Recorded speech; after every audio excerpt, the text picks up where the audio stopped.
I am never doing an international save on Football Manager again. Well, potentially, if I cannot complete the challenge in today's video, which focuses on the Copa America, a tournament currently reaching its real-life conclusion. This has been an expanded tournament featuring 6 CONCACAF nations, with Panama and Canada reaching the knockout rounds.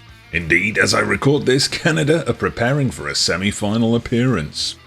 Unfortunately for the other CONCACAF nations, including Mexico and hosts USA, they got grouped. So in today's video, I'm going to right that wrong and attempt to win the Copa America with a non-South American nation. I have a few rules for this challenge. I can only manage CONCACAF nations. I must use the real-life squads. I have to start with the lowest ranked CONCACAF nation. And as soon as my nation is eliminated, I have to move on to the next nation up. And if I fail the challenge completely, I can never make an international management video on my channel again. So looking at the FIFA rankings from before the Gold Cup started, our starting nation just so happens to be Jamaica, whose shirt I just so happen to own. So let's get straight to it. Upon picking the real-life squad, I noticed there were quite a few defenders, a couple of whom were capable of playing quite varied roles. So inspired by the recent tactical genius of Stinger, I went for a double libero formation, which brought success in a World Cup qualifier against Honduras. However, there was one issue with this formation. It didn't make use of arguably our best player, Leon Bailey. So I tried out a 3-4-1-2 in our warm-up friendly against Bolivia. It didn't work. So I made further tweaks by telling wingers Gray and Bailey to mark their opposing wingers tightly and track back. So how would we fare in our opening game against Mexico? Surprisingly well, as Leon Bailey set up Palmer for an early goal.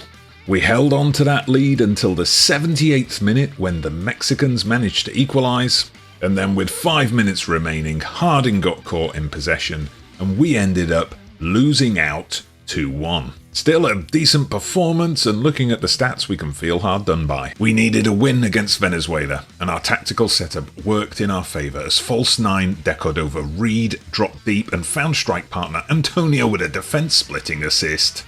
Our lead doubled in the second half after a foul on Bailey, who stepped up to convert the spot kick. And although we did concede shortly after that, we held on for a deserved win.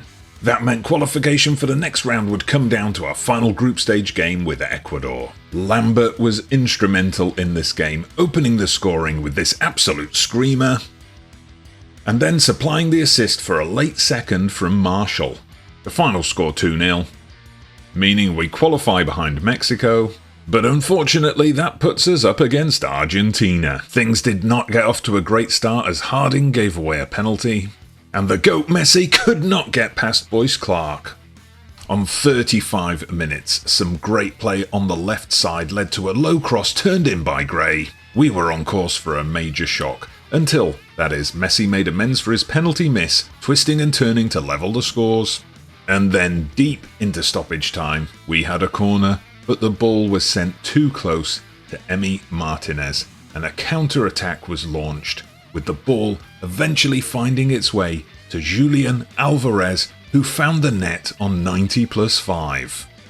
So attempt number 1 ends with defeat at the quarterfinal stage, and on to nation number 2, Costa Rica, who are just 1 spot ahead of Jamaica in the rankings, and a tough task awaits us, as we are in a tough group with Brazil, Paraguay and Colombia. So we're definitely outsiders in that group, but nevertheless, the challenge dictates we must give it a go. My pessimism was compounded by the inexperienced nature of the squad and the complete lack of any really decent options up front. So this time we'll try a strikerless tactic. It did the trick in our World Cup qualifier, though the opposition was not exactly demanding. Warm-up friendlies against Ecuador and Uruguay did not go well at all. So ahead of our opener with Brazil, we changed to 4 at the back and a more positive approach. And the switch-up enabled us to take a shock early lead, centre-back Taylor firing home as we kept the pressure up following a free kick. We kept the lead until half-time, Brazil, of course, were relentless in the second half, but we did not buckle and came away with a shock win. We stuck with the same strikerless shape against Paraguay, but this time had to fight from behind. A penalty shout gave us a way back into the match, and Joel Campbell fluffed his lines. Into the second half, a mistake in the Paraguayan defence led to this screamer from Aguilera, but it was not to be as Rojas restored Paraguay's lead, and we could once again feel aggrieved by the result. Amazingly, after 2 games, Brazil were rock bottom, having lost to Colombia, who would be our final group stage opponents, and they'd already qualified for the next round, so perhaps they would go easy on us? No such luck, as we were outplayed and outscored. And would you believe this? After having beaten Brazil in our opening game, we ended up eliminated on goal difference, the 5 times World Cup winners scraping through after beating Paraguay in their final game. So after 1 Caribbean and 1 Central American nation, we go to the far north to try with Canada. So we take over at a team that has reached the semi-final stage in real life. Fun fact, my preferred 4-3-3 DM formation was one I actually developed when managing Canada back on FM24. So I will use a version of it here with some FM24 tweaks. Let's just quickly gloss over the pre-tournament friendlies, as we fully focus on that opening game with Argentina. The world champions dominated possession but did not create much and were stunned when Jonathan David gave us the lead. The whole world was stunned as Tajon Buchanan doubled our lead with 12 minutes left, and despite us getting caught out in possession by that pesky little Messi late on, we secured a massive result, putting ourselves in a great position to qualify, only to promptly lose our follow-up game to Peru. A Jonathan David penalty miss, proving very costly indeed. We needed a big result against Chile and got off to a flyer thanks to Liam Millar. David made amends for his miss in the previous game with a second before half-time. We perhaps got a little too cocky as Chile fought their way, but we perhaps got too cocky as Chile fought their way back into the game in the second half. But we were not to be denied as Stefan Estaquillo secured the win. Our victories over Argentina and Chile, earning us top spot in the group, Argentina finishing last. With Ecuador up next and in the kinder side of the draw, could we be about to complete the challenge and keep international football on this channel with nation number 3? Maybe, as Estaquillo opened the scoring from a tight angle off an Alphonso Davies assist. But then disaster as Samuel Piet was caught in possession in the second half and Ecuador equalised, taking us to penalties and another miss from Jonathan David. Ecuador just did not miss, and in the end it would come down to our final penalty as Estaquillo, instrumental in getting us this far, would have to score and he blasted wide. So knocked out on penalties and a massive opportunity missed. Could we do any better with Dark Horses Panama? I certainly hope so, because we are running out of chances to keep international management alive on the channel. Much like Costa Rica, this was a squad lacking top-level experience, and after uninspiring performances in our warm-up friendlies, I am fully expecting to get grouped here. But we recreated a real-life shock in our opening game as we overcame host nation USA. Yoel Barcenas grabbing a hat-trick, including this injury-time strike, as we took our chances and stole the win.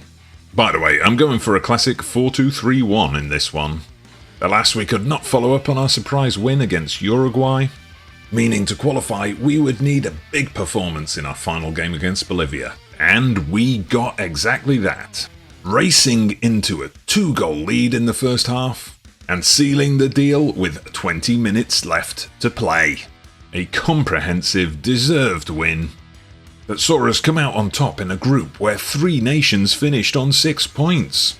We would play Colombia in the quarterfinals, and the game was settled by a single goal, Ismael Diaz getting behind the defence, as we advanced to the semi-finals to take on Brazil.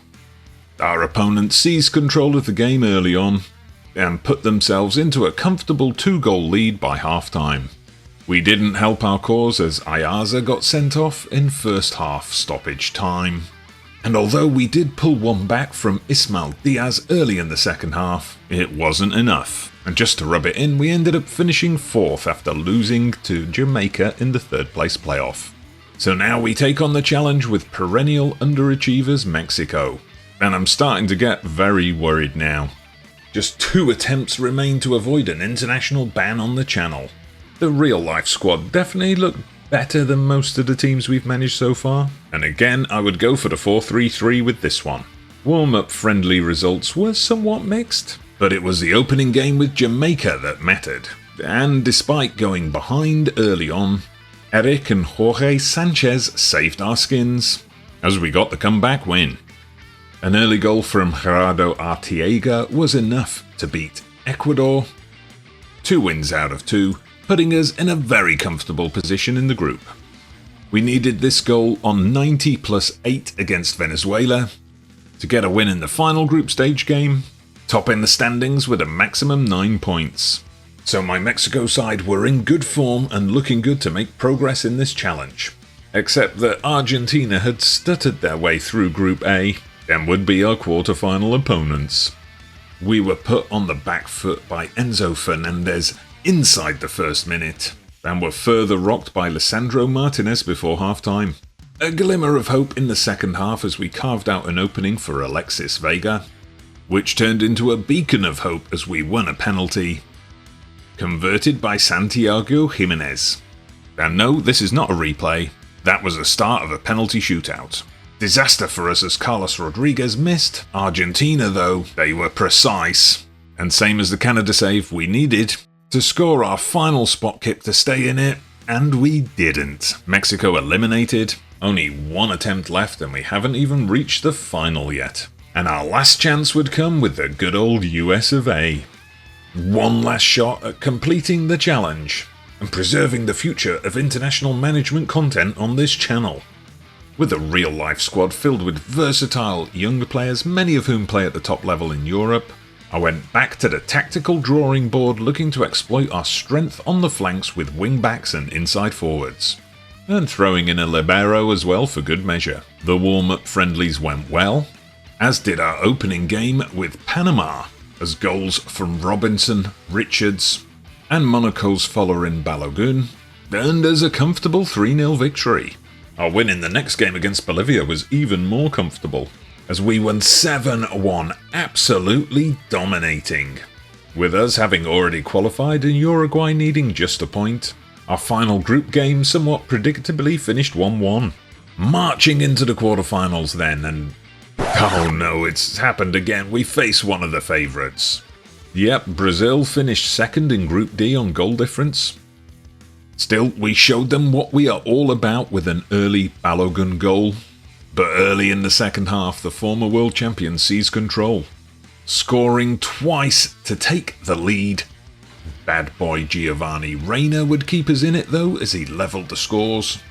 And with a penalty shootout looming, disaster for Brazil as Thiago Silva deflected away a cross into his own goal. Deep into stoppage time, more drama as Adams was tripped and Haji Wright converted. The Coventry City man securing our place in the semi-final, where we would once again face Uruguay. No cagey draw this time as Balogun opened the scoring, and Weston McKennie sealed the win in stoppage time. 2-0 sending us into the final. So 1 step away from completing this challenge, but who stands between us and keeping the international management dream alive on this channel? Could it be Mexico? Chile perhaps? Or defending champions Argentina? Nope, it's Jamaica. Yep, we come back full circle to where this challenge started as Jamaica finished 2nd in their group, and then took down Argentina and Chile to make sure that a CONCACAF nation will win the Copa America. Just please let it be us. By us, I don't mean Jamaica, I mean the USA, of course. Need to get myself a USA shirt. I would love to tell you about a rip-roaring, edge-of-your-seat final, building on our group stage win over Bolivia, but this was actually quite a dull game. The only action of note in the first half proved decisive as Anthony Robinson whipped in across to Pulisic, We nearly repeated that trick on the hour mark as Captain America hit the post. And Robinson gave us another crack with 10 minutes to play. Something of an anticlimax maybe, but that was it. Jamaica didn't even register a shot on target, and we celebrated by lifting the Copa America high on home soil, thus completing the challenge at the final attempt. So, you'll be relieved to know the international management continues on the channel. In fact, it continues right here.